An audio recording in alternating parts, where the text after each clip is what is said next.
呢個好事嚟嘅。唔知點解突然間啲眼淚流係到眼淚先係好事。唱詩歌都係㗎，有時唱唱下，唔知點解。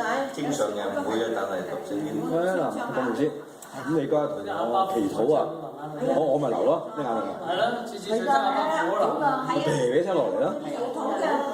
咁其實好似有種靈感喎，即係你服我，即係好似種滿足啊！真㗎，真㗎。傾寫你入邊嘅內心。傾歌係一種減壓，一個唱歌，一個流淚，真㗎。其實壓住自己咧好辛苦嘅，真係。